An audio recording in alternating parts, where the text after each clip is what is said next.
A male reader messaged me to say I write men well. So riding the high of that, I would like to talk about my research and thought process behind writing some of the male characters in my Viking-inspired fantasy romance, Tears of the Wolf, out now. There might be light spoilers ahead, fair warning, but I will try to keep it as vague as possible. Tears of the Wolf is dual perspective, which means that it alternates from Brynn and Cynric's perspective.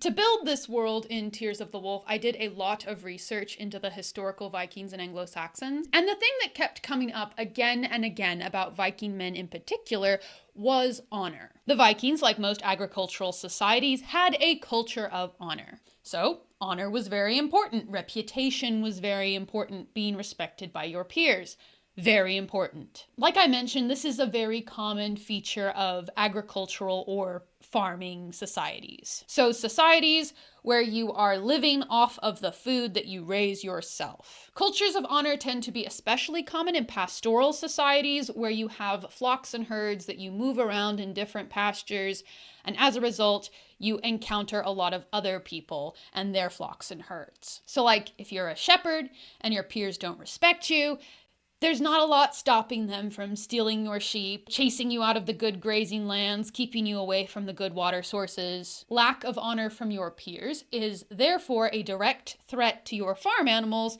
and since you and your family are most likely depending on these farm animals for your survival, lack of respect for your peers is therefore a direct threat to you and your family. The early medieval Scandinavians, or the people we call the Vikings, were constantly living on the edge of subsistence. Farming is a tough job.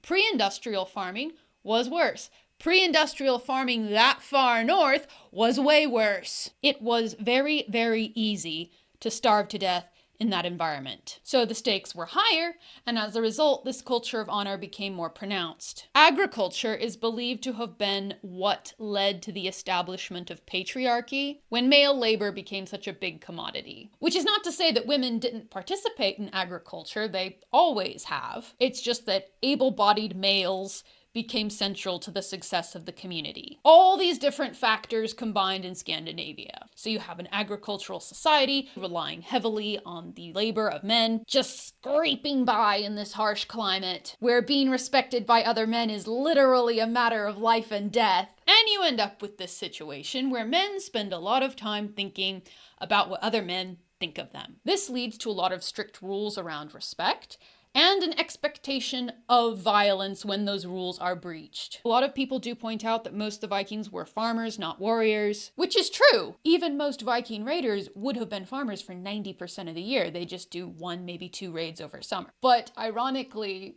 the warrior culture we associate with the Vikings has its roots in agriculture. No pun intended. So like boasting about your exploits and blood feuds. All that grew out of this agrarian society where being respected by your peers is a matter of life and death. Humility was not a Viking cultural value. In this book, Men of Terror by William R. Short and Rainier A. Oscarson, this is a project of a few of the researchers at Hurstwick. They talk about this concept of word glory, which is how you are spoken about in life and after death. Hurstwick is based in Iceland, so their research does lean a little bit Icelandic, but I was still really intrigued by this idea along with other reading I've done. I did base the Valdari on the Vikings. I based the Hildish more on the Anglo-Saxons. But those two people groups did have a lot in common, especially around these ideas of honor and reputation. Henrik in the book is half Valdari, half Hildish, so I got to play with it a lot in this book. Henrik is very conscious of how he is perceived.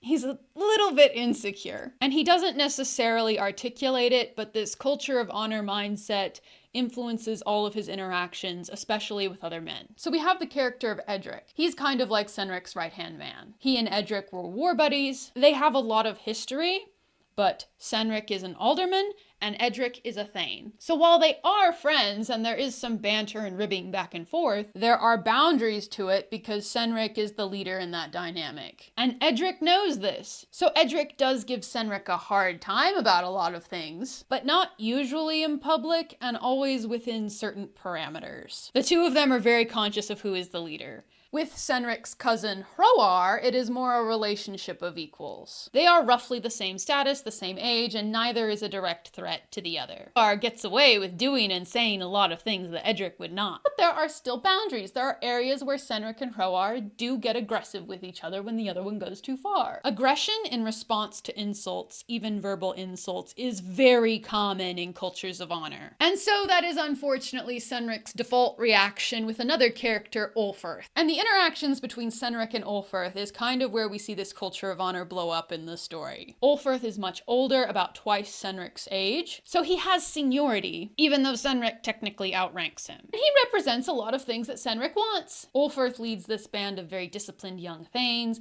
and Ulfrith is held in high regard within the Shire of Umbra. Senric reclaimed his inheritance of Umbra 2 years ago, but Ulfrith has yet to swear allegiance to him. So there is this kind of tension between them, where Senric is the higher ranking of the two, and technically the leader in that situation, but Ulfrith is older, more experienced, and has more social capital within the community. So they are just locked in this rivalry where neither one knows what to do about the other, and it is becoming everyone's problem. And Brynn does a lot to break this kind of stalemate between them, but the interactions between Senric and Ulfrith were so much fun to write because they are so similar. Senric feels like Ulfrith doesn't properly respect his rank. Ulfrith feels like Senric doesn't properly respect his seniority. A culture of honor does not mean necessarily a culture of chivalry. Chivalry came into vogue in the late Middle Ages. That was hundreds of years after the Viking Age. Daedrith and Thaddred in Daedrith's Assassin and Bastard's Honor do have this more chivalric ideal, particularly around courtesy and gentlemanliness and how they are supposed to interact with women. Senric does not have that. Senric has more of an equal rights, equal fights mindset. He doesn't have an issue with killing women or killing boys, especially if they attack him first. Senric is very determined to protect and or avenge the people under his care because an insult to them is by extension an insult to him. Senric becomes very defensive of Brynn very quickly, but in the beginning that is not because he's in love with her.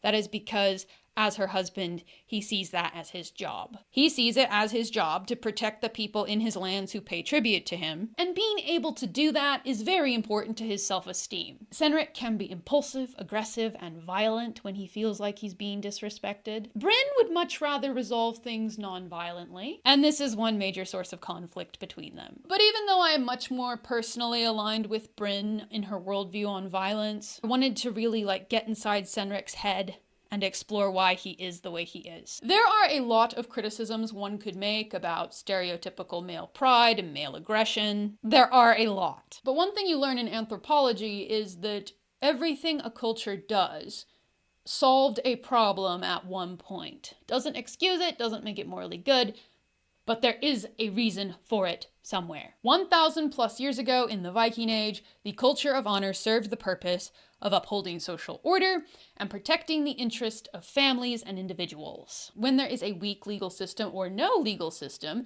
the threat of violent retribution can be effective to upholding social order. Historical ideas around femininity and masculinity and gender norms fascinate me a lot. Personally, I consider peak masculinity to look like Jesus. So that's power under control, the suffering servant, the greatest who became the least. Father, forgive them, for they know not what they do. But even if I disagree with a lot of historical or even contemporary beliefs around gender, I always try to remember that those beliefs solved a problem for the people group at one point. Quite often it turns out to be an imperfect solution, but I'm sure the people involved were all trying their best. I still find exploring these beliefs very fascinating, even if I don't necessarily share them. Senric is not perfect, but he is still my son, and I love him. Tears of the Wolf is out now.